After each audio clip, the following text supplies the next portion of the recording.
দুর্বাসা ঋষির অভিশাপে শক্তিহীন দেবতারা ভগবান বিষ্ণুর কাছে সাহায্যের প্রার্থনা করছেন। হে প্রভু, আমাদের সব শক্তি হারিয়ে গেছে। অসুররা আমাদের শাসন করছে, মুক্তির পথ দেখান। ভয় পেও না ইন্দ্র, সমাধান রয়েছে দুধের সমুদ্রের গভীরে।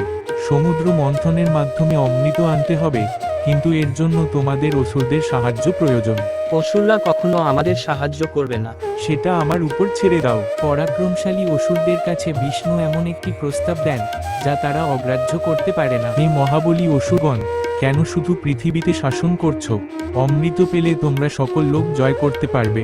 বিষ্ণু, তুমি কেন আমাদের সাহায্য করবে? আমি সমতা চাই, যুদ্ধ নয়। সমুদ্র মন্থনে সাহায্য করো, অমৃত সবাই ভাগ করে পাবে। যদি আমরা রাজি হই, তবে অমৃত আগে আমাদের হাতে দিতে হবে। তেমনই হবে। দেবতা ও অসুররা একসঙ্গে সমুদ্র মন্থন শুরু করেন, কিন্তু অজানা বিপদ অপেক্ষা করছিল। দেবতারা বাসুকির লেজ ধরে, আর অসুররা ধরে বাসুকির মাথা। মন্থনের ফলে সমুদ্র ফেনায়িত হয়। একের পর এক রত্ন ও দেবতা বের হতে থাকেন। লক্ষ্মী, চন্দ্র এবং আরও অনেকে বের হন। হঠাৎ করেই কালকুট বিষ বের হয়, যা সকলকে ধ্বংসের হুমকি দেয়। আমি এটি ধারণ করব সকলের কল্যাণে। শিব বিষ পান করেন এবং তার কণ্ঠ নীল হয়ে যায়। অবশেষে অমৃতের আবির্ভাব হয়, যা দেখে অসুররা লোভে মাতাল হয়ে ওঠে। অসুররা অমৃত ছিনিয়ে নিতে চায়।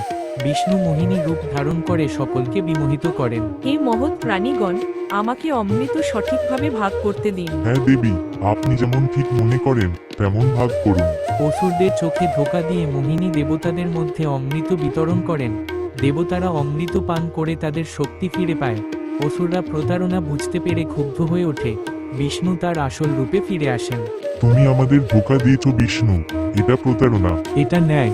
ভারসাম্য রক্ষা করতেই আমাকে এই পথ নিতে হয়েছে। ইন্দ্র তখন অস্ত্র হাতে তুলে নিলেন অসুরদের বিরুদ্ধে যুদ্ধ করে। দেবতারা তাদের প্রাপ্য স্থান পুনরুদ্ধার করেন। বিষ্ণুর বুদ্ধিমত্তা ও কৌশল তাদের বিজয় নিশ্চিত করে। অসুররা দুর্বল হয়ে পিছু হাঁটে। দেবতারা বিষ্ণুর কাছে কৃতজ্ঞতা প্রকাশ করেন। হে বিষ্ণু, আপনার নির্দেশ আমাদের রক্ষা করেছে। আমরা চিরকাল আপনার কাছে ঋণী।